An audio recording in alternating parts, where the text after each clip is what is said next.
Stephen Crowley captured images for the New York Times from 1993 until his retirement in 2017.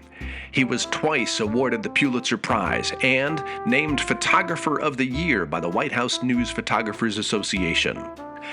Crowley's work spans from documenting the war in Afghanistan to daily life in America. Today, on the Crit House, Stephen Crowley discusses his photographic influences with 5 images from King Vidor, Gray Villet, Susanna Raab, Fred Conrad, and Brendan Hoffman. So Stephen Crowley, it's a pleasure to have you joining us here on the Crit House. Thank you. It is an honor to have someone of your esteemed skill and artistry. Well, Thank you for joining us. I'm thrilled to be here, and you've had some remarkable photographers, so I'm really proud to be part of this selection that you've created. Well, you came very highly recommended. I always try to talk to people about like who would they like to have on see on the program, and Jessica Rinaldi, the Pulitzer winner from the Boston Globe, said, "Oh, you need to talk to Stephen Crowley." That's very nice. She's a wonderful photographer, and I'm a huge fan of her work. We've only met once, but I know her through her work, and she's pretty remarkable. It appears to be mutual. So, so I had a little introduction at the beginning that showed a little bit about you, but who are you as a, I don't know, do you call yourself a photographer, an artist, a journalist? What do you talk about yourself when you tell people about what you do? Well, I call myself a photographer. I feel as though I'm an artist, but it's better when somebody else declares your work art. But I grew up in a very creative family. I have a twin brother who's an artist, and we didn't have a whole lot, so we had to make things out of nothing and create our own fun. So it was a very creative atmosphere where everybody had a great sense of humor. And so I became a photographer. I wanted to be a writer at first. Went to the local newspaper still in high school. They gave me a broom and they taught me the basics. And after a few months, they gave me my first assignment. And I went out and I didn't realize how shy I was, that my other brother had handled all the PR for us, all breaking the ice all my entire life. So I absolutely flamed out on that assignment. So I came back. They said, "You have no future in the business." I picked up my broom and started sweeping again. And a month or so later, I picked up my first camera. And I found out how easy it was to hide behind that machine and get in front of people. And that's how I got involved in photography. So do you just to sort of follow up on that, do you feel like, I mean, is that because you're able to disappear? That's it. Yeah, that's exactly it. When people see you, they just see a machine. We're always outsiders in a way. We would kind of observe the town from the side of the hill, and every once in a while we run down there and show our presence, create something, and say something, make a statement, and then leave. And that's the way so I like chaos. I like living in a little bit of chaos, creating a little bit of chaos. So if the pack of photographers was over here, I'd always go over there. That's why I always shoot manually. No matter how exotic the camera was, I'd just put it on manual, and I still shoot manually. I like that chaos. I need that tension, the tension of being out of place. And suddenly, you're experiencing the situation differently, and then you're carefully pulling all these elements out and composing something and waiting for that moment to happen. All right. So you had this assignment, 5 images, and tell us about the process you went through in deciding what those 5 images would be. Well, as I said, we grew up in this very small town, Jupiter, Florida. We had a couple of thousand people living there, and now that's 61,000. And then we had a television with 2 black and white stations. We got Life magazine in the morning and afternoon paper. And that was beyond it. Besides monkey jungle and parrot jungle, that was the only culture that we had. That was the only exposure I had to photography. So the crowd came to doors, the crowd in 1928. But I remember watching this film, and there were these 2 scenes. One in particular, there's this composition, this perspective, going down this stairway, and you see this crowd at the bottom of it. And then this young boy is slowly walking up the stairs as he's becoming aware. that his father had passed away. And there was another shot where the camera goes up the side of a building and into this office space filled with dozens, about 100 desks. And then it zooms in on this little nameplate. It's not a nameplate, it's the employee's number.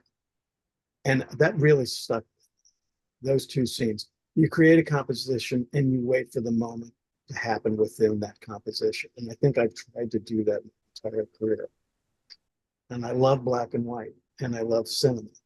So King Vidor. So you were also influenced by Villet?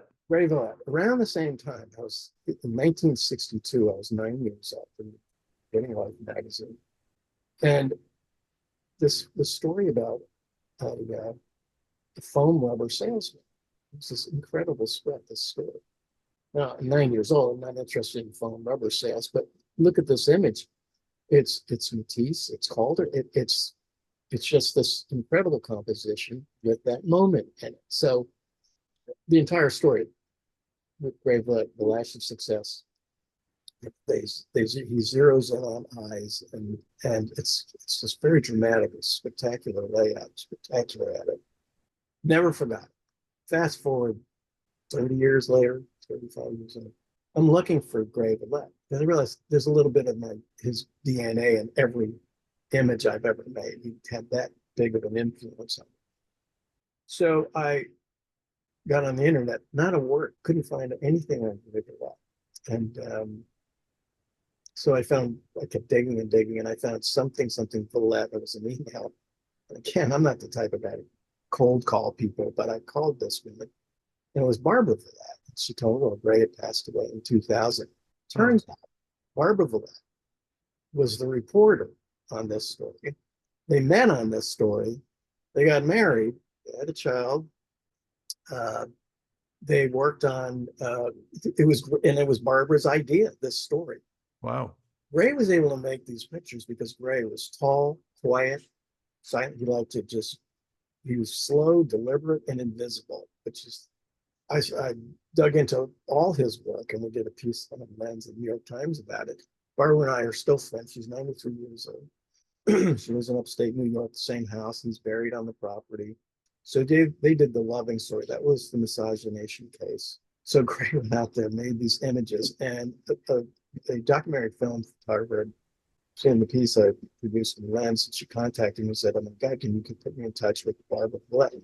What happened was this woman was doing a documentary about the Loving case, and both of the Lovings had passed away, but one of their daughters walked out with this armful of vintage fiber prints made in the Life Lab, and Gray had dropped off a bunch of these images, and she incorporated those beautiful with the patina, the aged patina, and incorporated those in the film, and it is that. As Carter said, the decisive moment. Yeah. It's just really made that film so much better. So now Gray, and that led to ICP has had a show. They produced a book on the loving stuff, and now you can find Gray Villet on the internet, and you can find Barbara up in upstate New York. So your third image is I'm interested in hearing about the image, but this is a person who is important to you as well. This is your partner as well. Right. And this is Susanna Raab.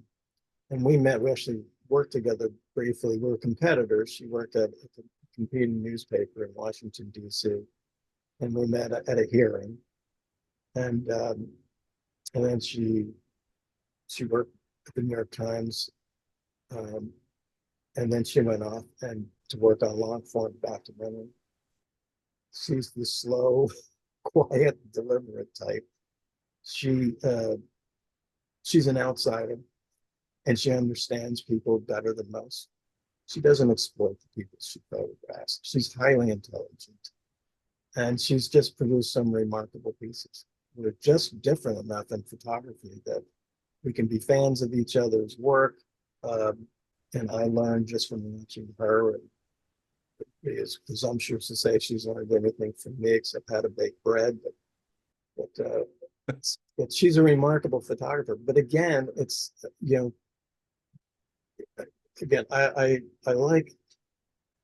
like Jessica Rinaldi. She went in there. She goes in and she tells us the stories of what it's like just to be human.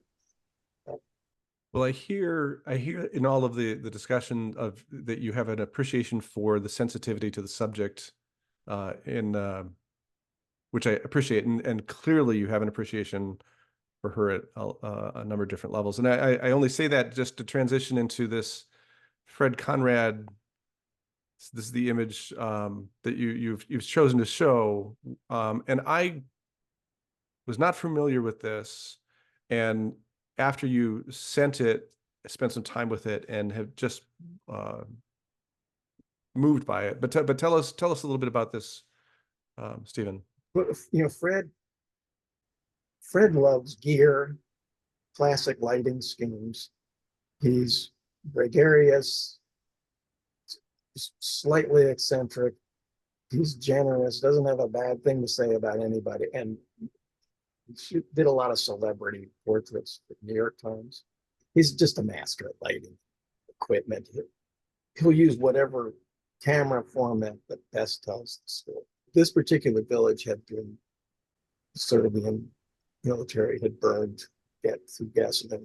The New York Times Magazine sent Fred there with this wide format, medium format camera to photograph this street. It was this old town.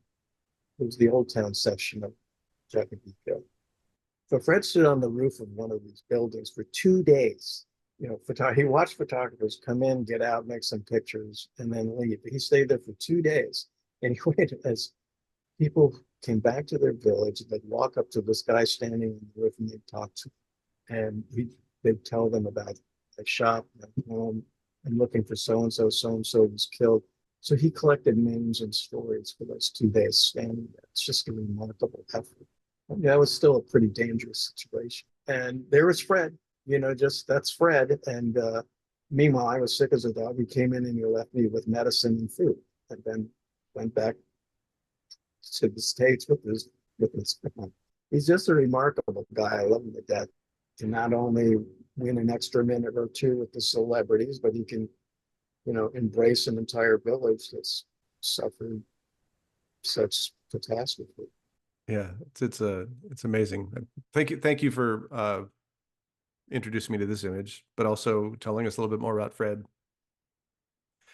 Brendan, Hoffman is your fifth image. Tell us about this and Brendan. The thing about Brendan is Brendan's a war photographer. He's been in Ukraine since 2013. He worked in Washington for 5 or 6 years. During COVID, he did something with I was looking for the link to this presentation he did. It was an online Zoom thing. And I was watching his work flash through and listening to him. And then he produced this newspaper. I was literally standing, I literally got to my feet off the couch. I'm just so amazed by this guy, his range, that this war photographer, you have your assignment work and then you produce art. And if you're lucky, you work at a newspaper that when they're having a slow day and you can convince them to do art because they need to fill a hole. This guy's doing it. And as he said in one interview I listened to, he understands Ukraine. He's been there, he stays there, like Fred on top of that roof. He shows great compassion and for the people, for the situation. And this is from a theater production, and it's just sort of, to me, it just shows it's a metaphor for Brendan and the way he approaches purpose. Life is art. Life is filled with moments, good, bad, and what have you. So a lot of respect for him. So Stephen Crowley, thank you, first of all, for joining us and for your insight and your time. And thanks you for joining us on the Crit House. I greatly appreciate it. Thank you. I enjoyed it. And thank you all for watching the Crit House.